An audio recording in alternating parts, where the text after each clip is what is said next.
ഉത്തർപ്രദേശ് മുഖ്യമന്ത്രി യോഗി ആദിത്യനാഥും ഉത്തരേന്ത്യയിലെ പ്രമുഖ ഹിന്ദു സന്യാസി ശ്രേഷ്ഠനായ ഉത്തരാഖണ്ഡിലെ ജ്യോതിർമഠം ശങ്കരാചാര്യർ അവിമുക്തേശ്വരാനന്ദ് സരസ്വതിയും തമ്മിലുള്ള തർക്കം മുറുകുന്നു. സംസ്ഥാനത്ത് നിന്നുള്ള മാംസ കയറ്റുമതി നിരോധിച്ച് യഥാർത്ഥ ഹിന്ദുവാണെന്ന് തെളിയിക്കാൻ മുഖ്യമന്ത്രി യോഗി ആദിത്യനാഥിനെ വെല്ലുവിളിച്ച ശങ്കരാചാര്യർ ഇതിന് 40 ദിവസത്തെ സമയപരിധി നൽകി.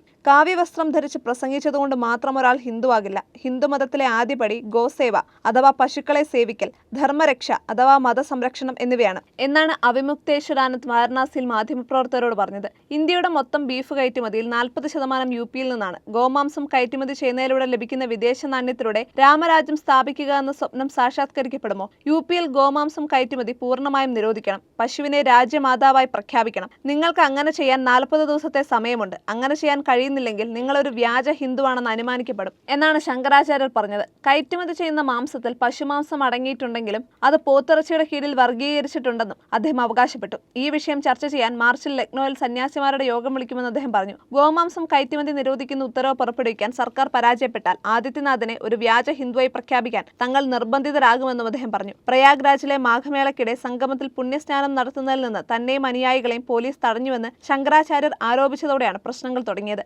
എന്നാൽ തിരക്ക് കാരണം രഥയാത്ര തടയുക മാത്രമാണ് ചെയ്തതെന്നും നടന്നു പോകാൻ ആവശ്യപ്പെട്ടെന്നുമാണ് അധികൃതരുടെ വിശദീകരണം. ഇത് തന്നെ അപമാനിക്കലാണെന്നാണ് ശങ്കരാചാര്യർ ആരോപിച്ചത്.